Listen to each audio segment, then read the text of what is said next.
जमीन से 480 फीट ऊंचे 4500 साल पुराने इस पिरामिड के अंदर ऐसा क्या था जिसको सिर्फ देखने के लिए रिसर्चर्स ने एक रोबोटिक कैमरा पिरामिड के अंदर भेजा। एक जगह पर आकर रोबोटिक कैमरा रुक गया क्योंकि अब उसके सामने पत्थर का एक स्लैब था। रिसर्चर्स का मानना था कि इस स्लैब के पीछे जरूर कोई ऐसा राज छुपा है जो पिछले 4500 सालों से दफन है। ये राज इनको हर कीमत पर जानना था, इसलिए उन्होंने रोबोट के आगे एक ड्रिल मशीन लगाई जिसने उस पत्थर के स्लैब में बारीक छेद कर दिया। अब इस छेद के अंदर एक कैमरा भेजा गया जिसने स्लैब के उस पार एक ऐसा मंजर देखा जो पिछले 4500 सालों से किसी ने भी नहीं देखा था। जेम टीवी की वीडियोस में एक बार फिर से खुशामदीद। नाजरीन, मिस्र यानी इजिप्ट में टोटल 138 ऊंचे तरीन पिरामिड्स मौजूद हैं जिन्होंने पिछले हजारों सालों से दर्जनों अर्थक्वेक्स और कई खतरनाक तूफान का सामना किया। लेकिन मजाल है इनमें से कोई एक भी इधर से उधर हुआ हो। इनमें से सबसे ऊंचा और बड़ा pyramid the great pyramid of Giza कहलाता है और इस पिरामिड की बेस का एरिया 13 एकर्स है। यानी इस पिरामिड के अंदर हैरत अंगेज तौर पे एक दो नहीं बल्कि पूरी 9 फुटबॉल फील्ड्स आराम से फिट आ सकती हैं। एक एस्टीमेट के हिसाब से इस पिरामिड में टोटल 23 लाख बड़े बड़े पत्थरों का इस्तेमाल हुआ, जिनमें से कई पत्थरों का वजन 50 टन भी था। अगर इसके टोटल वजन का अंदाजा लगाया जाए तो इस पिरामिड का वजन 60 लाख टन है, जो 12 बुर्ज खलीफा के वजन के बराबर बनता है।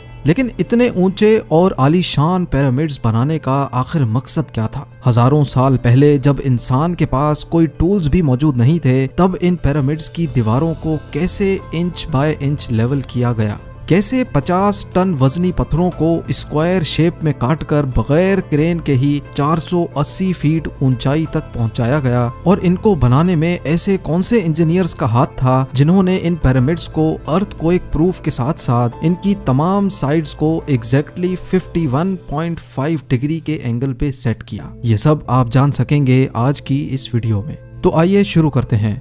Challenge number 1। कई सदियों से मुख्तलिफ रिसर्च टीम्स इस पिरामिड की कंस्ट्रक्शन टेक्निक जानने के लिए सर जोड़कर बैठी थीं कि आखिर इस पिरामिड की हर side exactly north, south, east और वेस्ट पे बगैर कंपास के कैसे सेट की गई होंगी। कई एक्सपर्ट्स का मानना है कि उस टाइम के आर्किटेक्ट्स ने सबसे पहले ऐसी जमीन तलाश की होगी जो लाखों टन वजनी पत्थरों का वजन झेल सके। उसके बाद पोलर स्टार्स यानी वो सितारे जिनकी मदद से अर्थ के पोल्स का पता पड़ता है, उनकी मदद से पिरामिड की हर साइड को मार्क किया गया।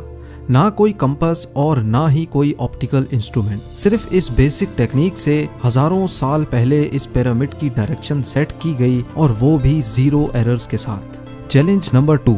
अगला चैलेंज था जमीन को लेवल करने का। जिस 13 एकड़ की जमीन पर इस पिरामिड को बनना था, उसका लेवल थोड़ा सा भी आउट होता तो 23 लाख पत्थरों के इस पहाड़ का खड़ा होना बिल्कुल भी मुमकिन नहीं था। अब इस जमीन को लेवल करने के लिए उस टाइम के इंजीनियर्स के पास ना ही लेजर लेवलर था और ना ही बबल लेवल। एक्सपर्ट्स का मानना है कि कंस्ट्रक्शन साइट की चारों साइड्स पर खड्डा करके उसमें पानी डाला गया होगा और फिर एक साइड के पानी के लेवल से दूसरे साइड के पानी के लेवल को मैच किया गया होगा। जो जमीन का हिस्सा पानी के लेवल से मैच नहीं कर रहा होगा, उसको छेनी और हथौड़ों की मदद से काट कर लेवल किया गया होगा। कई एक्सपर्ट्स का मानना है कि एंशिएंट इजिप्शियंस ने इस सिंपल टूल का भी इस्तेमाल किया, जिसकी दोनों साइड्स पे लकड़ियां और उसके ठीक सेंटर पे एक रस्सी से पत्थर बंधा हुआ है। अगर पत्थर जमीन से टच हो गया और उसकी रस्सी ठीक सेंटर लाइन पे आ रही होगी तो इसका मतलब है कि बीच की जमीन परफेक्टली लेवल्ड है। Challenge number 3। अब पिरामिड कंस्ट्रक्शन साइट पे डायरेक्शंस भी सेट थी, मार्किंग्स भी हो चुकी थी और जमीन का लेवल भी सेट था। अब बारी थी कंस्ट्रक्शन स्टार्ट करने की, जिसके लिए लाखों टन वजनी और बड़े पत्थर रिक्वायर्ड थे। लेकिन ये पत्थर काटने के लिए ना ही उनके पास ग्राइंडर थे और ना ही जैक हैमर्स। लेकिन फिर भी उन्होंने 50 टन वजनी पत्थर काटे भी और उनको स्क्वायर या रेक्टेंगल शेप भी दिया। लेकिन आखिर किसकी मदद से? जी हाँ, यही वो सिर्फ एक टूल था जिसकी मदद से पत्थरों को काटा गया। एक्सपर्ट्स का मानना है कि पिरामिड की कंस्ट्रक्शन पे इस्तेमाल होने वाली छेनी सिर्फ कॉपर से ही नहीं बनी थी, क्योंकि उनको भी ये बात मालूम थी कि कॉपर नरम होता है और पत्थर नहीं काट सकता।